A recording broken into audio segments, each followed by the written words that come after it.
Adult respiratory distress syndrome എന്ന് കേട്ടിട്ടില്ലേ, ARDS. ഇത് കണ്ടുപിടിക്കാൻ വേണ്ടി ബെർലിൻസ് ക്രൈറ്റീരിയ ഉണ്ട്. 3 ക്രൈറ്റീരിയ ആണ് ഉള്ളത്. ആദ്യത്തെ ക്രൈറ്റീരിയ പറയുന്നത് ഒരാഴ്ചക്കകത്ത് രോഗിക്ക് സെപ്സിസോ അല്ലെങ്കിൽ ട്രോമയോ അല്ലെങ്കിൽ ന്യൂമോണിയോ ഉണ്ടായിരിക്കണം, എങ്കിൽ മാത്രമേ നമുക്ക് ബെർലിൻസ് ക്രൈറ്റീരിയ അപ്ലൈ ചെയ്യാനായിട്ട് പറ്റുള്ളൂ. രണ്ടാമതായിട്ട് നമ്മൾ എക്സ്റേ എടുക്കുന്ന സമയത്തോ CT സ്കാൻ എടുക്കുന്ന സമയത്തോ ചെസ്റ്റിൽ ബയലാറ്ററലി ഇൻഫിൽട്രേറ്റ്സ് ഉണ്ടായിരിക്കണം. ഒരു പൾമനറി എഡീമ പോലെ ഇൻഫിൽട്രേറ്റ് ഉണ്ടായിരിക്കും. പക്ഷേ അത് നോക്കുന്ന സമയത്ത് പ്ലൂറൽ എഫ്യൂഷൻ ആവാൻ പാടില്ല, ലങ് നോഡ്യൂൾ ആവാൻ പാടില്ല, ലങ് ഫൈബ്രോസ് ആവാൻ പാടില്ല. ഇനി മൂന്നാമത്തെ ക്രൈറ്റീരിയ എന്ന് പറഞ്ഞു കഴിഞ്ഞാൽ PO2 FaO2 റേഷ്യോ നോക്കുക.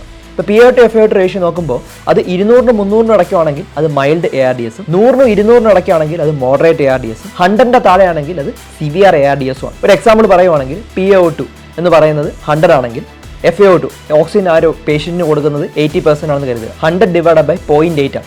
അങ്ങനെയാണെങ്കിൽ കിട്ടുന്നത് 125 ആണ്. അതായത് ഈ വ്യക്തി മോഡറേറ്റ് ARDS ആണ്. ഈ ബെർലിൻസ് ക്രൈറ്റീരിയ നമ്മൾ വ്യക്തമായിട്ട് അറിഞ്ഞിരിക്കണം. 0.8 ആണ്. അങ്ങനെയാണെങ്കിൽ മാത്രമേ നമുക്ക് ARDS ഉണ്ടെന്ന് പറയാൻ പറ്റൂ. ഈ ക്രൈറ്റീരിയ വെച്ച് നമുക്ക് കണ്ടുപിടിക്കാൻ മാത്രമല്ല, രോഗിയെ കറക്റ്റായിട്ട് ട്രീറ്റ് ചെയ്യാനും പറ്റും. ധാരാളം ആളുകൾക്ക് വേണ്ടി ഈ വീഡിയോ ഷെയർ ചെയ്ത് കൊടുക്കുക. മറ്റൊരു വീഡിയോയുമായി ഉടനെ വരാം.